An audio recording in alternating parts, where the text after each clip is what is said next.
Well, howdy, nearly senior citizen here. Greetings, boys, girls, and all of our non-binary friends, and welcome to this, another brand new day. Ho, key smokes. Ho, key smokes. Oh my gosh. Yesterday was not a very good day. But first, the Shelton, Washington weather report. It is kind of nice out there. It seems nice-ish. It's not brilliantly sharp or anything, so I guess it's either foggy or it's cloudy. It may rain, hard to say, but it seems nice, and that's good. And last night it was not warm. I put on my plaid extra shirt for a coat and went out walkies. That was a tough walk. So now that the weather report is over, we're going to talk first about the walk. Yesterday I talked about how the previous night's walk was rough because it blistered my toe. The entirety of this toe on my right foot is the bottom part is a blister, and it's bad. It hurts. Well, yesterday I tried to stay off my foot as much as I could, but I still needed to walk to the store because I can't carry a whole bunch at one time. I don't have a vehicle, so I have to get stuff daily. So I walked to the store. I limped to the store because I can't walk normally, the big old blister on my toe. So I had to limp to the store. Oh, it took a long time, and I did not walk as far as I usually do. Both of my knees hurt so bad when I finished. But I got some stuff, made it back. It was pretty much like I say, a straight shot there, a straight shot back. Didn't do a whole lot of side-to-side lateral travels. Thumbs up. Made it back, and it was okay-ish. Checked my toe out. Huge, like, take the end of your little finger. That's how big the fluid-filled blister is on the end of my toe. So, yay. And so that sucked. But altogether, past that, not too bad. So I made it there. I bought some stuff. I came back. It was rough. Both of my knees hurt. My right knee hurt because I was having to walk funny on that leg. And then my left knee hurt because I was having to pick up the slack because I was walking funny on the right leg. Not bad, but not bad. So a little bit chilly. Wore my shirt. Got back. The night wasn't too cold. So I went to bed. A little bit before 11. 1:30, my shoulder hurt. I was lying on my side and my shoulder hurt. So I rolled over onto my left side. Oh my God. Oh my God. Because as soon as I got onto that side, the very microsecond I got onto that side, I realized that I was in for a very bad time because my right inner thigh muscle was saying, I'm going to cramp. I'm just going to cramp. I don't like this. We're cramping. We're going to cramp hard. You like that? Let's cramp harder. And that was agony. And my entire left leg was just a solid cramped rock. And I realized I was too warm. I was much too warm, so I had to throw off all the blankets and have just the fan blowing over my body to cool me down. It took a long time, but finally my legs stopped hurting and cramping to the point that, well, I couldn't sleep. I didn't sleep for the rest of the night, but at least it wasn't solid cramp. I mean, literally, I've been up since 1:30 last night. I got maybe an hour's sleep because I was too cold to sleep. I had to have the fan blowing not only across my legs, but up under the blankets and then cooling the rest of my body. So I was too cold. I could not sleep. I was freezing. And at the same time, the sheet and the blankets and the foam of the bed, I was too hot. So I was too hot and too cold. What do you do when you're too cold? You get warm, but I was too hot. I was sweating. But what do you do when you're too hot? You get cold, but I was too cold. I was freezing at the same time. So I was trying hard not to sweat because I was too hot, while I was freezing, just almost shivering because I was too cold. So it's been a great night. Thumbs up for that. And of course, yesterday. Holy smokes. I think I talked a little bit how my meds felt like I hadn't taken anything at all while I was vlogging. And that's true. I took 10 milligrams at 6 in the morning. Well, 5:30. I took 10 milligrams at 6:30. All day, I felt nothing up here. I was not able to concentrate. I was not able to focus. I was barely able to remember. I could hardly think. Time usually slows down a lot. I mean, normally, un-ADHD meted, days pass like hours. Weeks pass like days. It slowed down about halfway. And then the rest of the evening it slowed down between half and maybe 2/3 of what it normally does.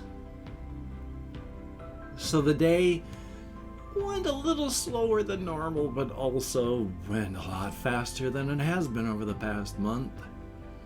So it was awful. Awful, but not terrible. I mean, I still watched videos, I still played games during the daytime. I thought about things as much as I could, but the stuff that I thought about, I can't really remember. I was hardly able to remember anything at all yesterday. Hardly able to focus, hardly able to concentrate. One thing I did do, because I was not going to go walkies, but then did it anyway, about 4:30, 5 o'clock, the time had slowed down enough. My time sense had slowed down enough. I needed something to do because I hadn't planned on going out walkies, and pretty soon I'm going to start streaming. I'm really, really close, but I wasn't ready to do it yesterday. So one of the things I have been doing is recording videos the day prior instead of the day I'm going to do them. Like today I was going to be doing a Minecraft series. And so because I was so bored yesterday, I just recorded it then. So that's good. I mean, I've got the recording of the video, I've got the intro and the outro. So today I just need to do the editing and then the rendering and all that, and that's good. So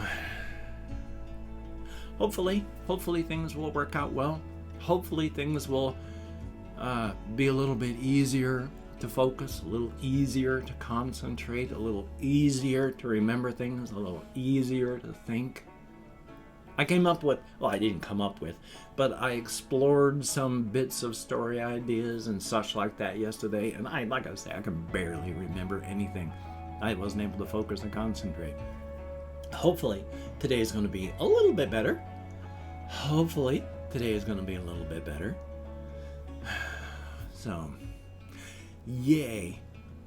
So, past that though, on my list of topics, it's like I've got yesterday's day kind of sucked, and that's largely it, because that's all really that I can remember. None of the details of the fun stuff that I did, none of the details of this, that, or the other. But that's life. But one of the other things that I do have on my list is stuff that I do want to talk about. And once again, I have mentioned before how there is an overlap between cosmic horror and existential horror.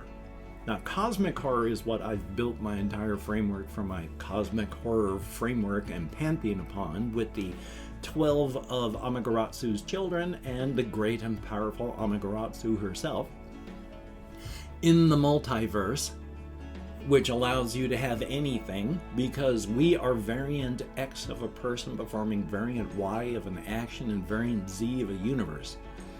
Now, under normal circumstances, with all of these things, every universe would be the same. Because, not roughly the same. Under normal circumstances, there is, at the moment of a universe's creation, I'm talking about actual real universe stuff here, because we see with ours and the stuff that we conjecture about that. Upon the creation of our universe, everything was set in stone at that moment. So, upon the creation of a new universe, maybe things are a bit different. Laws and all that, gravitational stuff, this, that, and the other are going to be roughly the same, because it's all normal matter. And normal matter can only go into so many configurations. It is an incredibly high number, but there is only a limited number of configurations. And so you're not going to get things like superheroes because people can't fly, and there is no configuration of normal matter in which we can fly. Based on that, taking a look over here again, that's all the cosmic horror stuff. Now, existential horror there is overlap, but it's not exactly the same. The best way to think about the difference between cosmic horror and existential horror is this.